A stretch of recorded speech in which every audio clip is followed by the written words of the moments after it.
رباه عفوك إني للنور مدت يداي نزعت أسرار قلبي وجئت ألقي അസ്സലാമു അലൈക്കും വറഹ്മത്തുള്ളാഹി വബറകാതുഹു. പ്രിയപ്പെട്ട ഹാജിമാരെ, അറഫയിൽ നിന്നും മുസ്ദലിഫയിലേക്ക് പോയിക്കൊണ്ടിരിക്കുന്ന സമയമാണ്. ചെറിയ ഒരു 5 കാര്യം വളരെ പെട്ടെന്ന് പറയാം. കൂടുതൽ സമയം കേൾക്കാൻ സൗകര്യപ്പെട്ടുകൊള്ളണമെന്നില്ല. മുസ്ദലിഫയിലേക്ക് പോകുന്ന സന്ദർഭമാണ്. 5 കാര്യങ്ങൾ നമ്മൾ മനസ്സിലാക്കി വെക്കുക. അകപ്പൊരുളിനെ കുറിച്ചാണല്ലോ നമ്മൾ പറയുന്നത്. മുസ്ദലിഫയുമായി ബന്ധപ്പെട്ട് എന്തൊക്കെയാണ് ഹജ്ജിൻ്റെ അകപ്പൊരുളുകൾ? ഒന്നാമതായി നമ്മൾ മനസ്സിലാക്കാനുള്ളത്, അറഫ വിശാലമായ അറഫ മൈതാനിയിൽ ഒരുമിച്ച് കൂടുന്നത് ആരൊക്കെയാണ്? 1, അള്ളാഹുവിൻ്റെ മലക്കുകൾ. 2, അള്ളാഹുവിൻ്റെ ഔലിയാക്കളും അഖ്താബുകളുമായ വലിയ മഹാന്മാർ. 3, നമ്മളെപ്പോലെ ഹജ്ജ് ചെയ്യാൻ വരുന്ന സാധാരണക്കാരായ ആൾക്കാർ. മലക്കുകളും അള്ളാഹുവിൻ്റെ ഔലിയാക്കളൊക്കെ അള്ളാഹുവിൻ്റെ അടുക്കൽ പാപമില്ലാത്ത ആളുകളാണ്. അഥവാ വന്നു പോയാൽ തന്നെ ഔലിയാക്കളിൽ നിന്ന് വല്ലതും വന്നു പോയാൽ അവർ പെട്ടെന്ന് തൗബ ചെയ്ത് മടങ്ങും.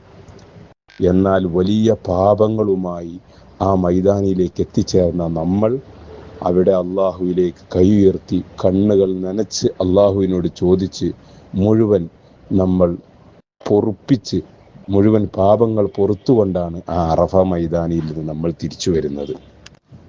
അഥവാ മുസ്ദലിഫയിലേക്ക് എത്തുമ്പോഴേക്ക് അള്ളാഹുവിൻ്റെ മലക്കുകളാണെങ്കിലും ഔലിയാക്കളാണെങ്കിലും സാധാരണ ഹാജിമാരാണെങ്കിലും പാപങ്ങൾ പൊറുത്തുകൊണ്ടാണ് മുസ്ദലിഫയിൽ വരുന്നത്. എല്ലാവരും പാപമുക്തരായിക്കൊണ്ട്. അള്ളാഹുവിന് വലിയ ഇഷ്ടമുള്ള ഒരു സന്ദർഭമാണത്. മുസ്ദലിഫയിലേക്ക് എല്ലാവരും പാപമുക്തരായി അവിടേക്ക് എത്തുന്നു. അതുകൊണ്ട് അവിടെ വെച്ച് നടത്തുന്ന ദുആ, അവിടെ വെച്ചുള്ള ഒരു ദിക്ർ, അള്ളാഹുവിന് ഇഷ്ടപ്പെട്ട ഒരു കലിമത്ത് അത് വെറുതെ ആവുകയില്ല. ആ സമയം നമ്മൾ പൂർണ്ണമായി ഉപയോഗപ്പെടുത്തുക. കാരണം എല്ലാവരും പാപമുക്തരായിട്ടാണ് അങ്ങോട്ട് വരുന്നത്. കാരണം അറഫ മൈതാനിയിൽ നിന്നാണ് എല്ലാവരും അങ്ങോട്ട് വരുന്നത്. അതുകൊണ്ട് എല്ലാവരും പാപമുക്തരാണ്. നമ്മളവിടെ കൂടുന്ന കൂട്ടവും തനിച്ചിരുന്ന് ദുആ ചെയ്യുന്നതും എല്ലാം അള്ളാഹുവിന് വലിയ ഇഷ്ടമാണ്. ഒരു സമയം പോലും വെറുതെ ആക്കാതിരിക്കുക. രണ്ടാമത് മനസ്സിലാക്കാനുള്ളത്, മുസ്ദലിഫ എന്ന വാക്കിൻ്റെ ഒരർത്ഥം അടുക്കുന്ന സ്ഥലം എന്നാണ്. അതായത് അള്ളാഹുവിലേക്ക് പാപമുക്തനായ അടിമ ഇനി അള്ളാഹുവിലേക്ക് അടുക്കാനുള്ള സന്ദർഭമാണ്. ദോഷം എന്ന് പറയുന്നത് അള്ളാഹുവിൽ തൊട്ട് അകലുന്ന ഒരു ഏർപ്പാടാണ്. തെറ്റുകൾ സംഭവിക്കുമ്പോൾ നമ്മൾ അള്ളാഹുവിൽ നിന്ന് അകലും. അത് അറഫ മൈതാനിയിൽ നമ്മൾ അള്ളാഹുവിനോട് പൊറുക്കലിനെ തേടി മഗ്ഫിറത്ത് നേടി. ഇനി നേരത്തെ അകന്നതിൽ നിന്ന് അള്ളാഹുവിലേക്ക് അടുക്കണം. ആ അടുക്കുന്ന സ്ഥലമാണ് മുസ്ദലിഫ. അള്ളാഹുവിലേക്ക് അടുക്കാൻ വേണ്ടിയാണ് ആ സമയം നമ്മൾ ഉപയോഗപ്പെടുത്തേണ്ടത്. 3, അള്ളാഹുവിലേക്ക് അടുക്കുന്ന അടിമയെ അള്ളാഹുവിലേക്ക് അടുപ്പിക്കും. മുസ്ദലിഫക്ക് അങ്ങനെ ഒരു അർത്ഥമുണ്ട്. അള്ളാഹു തൻ്റെ പാപമുക്തമായ അടിമയെ തന്നിലേക്ക് അടുപ്പിക്കുന്ന സ്ഥലം, അതാണ് മുസ്ദലിഫ. അത് നമ്മൾ മനസ്സിലാക്കി വെക്കുക.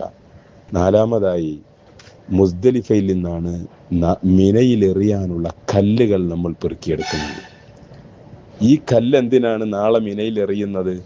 നാളെ എറിയാനുള്ള ആയുധമാണ് ആ കല്ല്. ശൈത്താനെ എറിഞ്ഞതിൻ്റെ പ്രതീകമായാണ് മിനയിൽ നമ്മൾ കല്ലെറിയുന്നത്. നാളെ ജംറത്തുൽ അഖബയിൽ നമുക്ക് കല്ലെറിയാനുണ്ട്. രാവിലെ ജംറത്തുൽ അഖബയിൽ കല്ലെറിയാനുള്ള കല്ല് പെറുക്കുന്നത് മുസ്ദലിഫയിൽ നിന്നാണ്.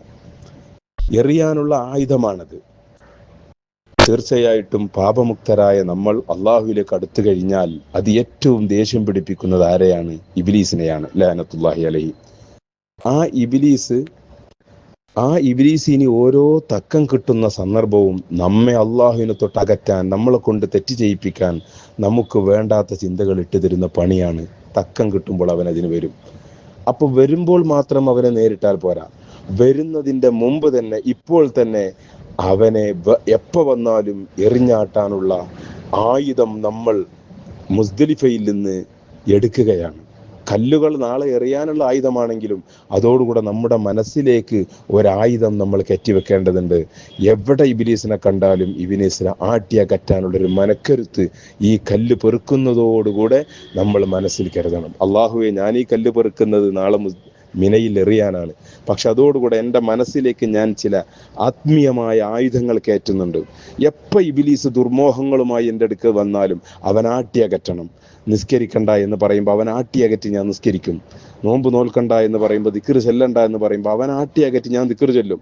പള്ളിയിലേക്ക് ജമാഅത്തിന് വേണ്ടി പോകണ്ട എന്ന് പറയുമ്പോൾ ഞാൻ നിർബന്ധപൂർവ്വം അവനെ തോൽപ്പിക്കാൻ വേണ്ടി പോകും. അങ്ങനെയുള്ളൊരു ആത്മീയ ആയുധം കൂടെ ആ കല്ലിൻ്റെ കൂടെ നമ്മൾ കരുതണം. അഞ്ചാമതായി മനസ്സിലാക്കാനുള്ളത്, അറഫയിൽ നിന്ന് മുസ്ദലിഫയിലേക്ക്, മുസ്ദലിഫയിൽ നിന്ന് മിനയിലേക്ക്, മിനയിൽ നിന്ന് കഅബയിലേക്ക്, ഇങ്ങനെ ഓരോ സ്ഥലത്തിൽ നിന്നും ഓരോ സ്ഥലത്തേക്ക് ആളുകൾ കൂട്ടം കൂട്ടമായി പോവുകയാണ്.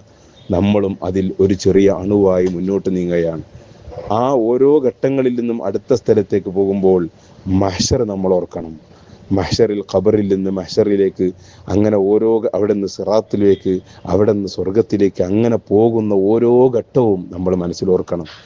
ആ ജനലക്ഷത്തിൽ നമ്മൾ ഒരു കണ്ണിയായി പോകുമ്പോൾ നാളെ മഹ്ശറയിൽ സംഗമിച്ച് ഒന്നിച്ച് ഓരോ നബിമാരുടെ അടുത്തേക്കും ഷഫാത്തിന് വേണ്ടി പോകുന്ന, അള്ളാഹുവിൽ പ്രതീക്ഷയർപ്പിച്ച് പോകുന്ന ആ സന്ദർഭം മനസ്സിലോർത്ത്, അള്ളാഹുവെ ആ മഹ്ശറിൽ നല്ല സ്വാലിഹീങ്ങളെ കൂട്ടത്തിൽ എന്നെ ഉൾപ്പെടുത്തണേ എന്ന ദുആയുടെ മനസ്സുമായിട്ട് മാത്രമാണ് നമ്മൾ ഓരോ കേന്ദ്രത്തിലേക്കും പോവേണ്ടത്. അള്ളാഹു തൗഫീക്ക് നൽകുമാറാവട്ടെ. ഇത്രമാത്രം പറയുന്നു. നിങ്ങൾ പ്രിയപ്പെട്ടവരെ, ഞങ്ങളെയും കൂടെ ദുആകളിൽ ഉൾപ്പെടുത്തുക. മുറാദുകളൊക്കെ ഹാസിലാകാനും ആഖിറം വിജയിക്കാനും നിങ്ങൾ ദുആ ചെയ്യുക. അസ്സലാമു അലൈക്കും വറഹ്മത്തുള്ളാഹി വബറകാതുഹു.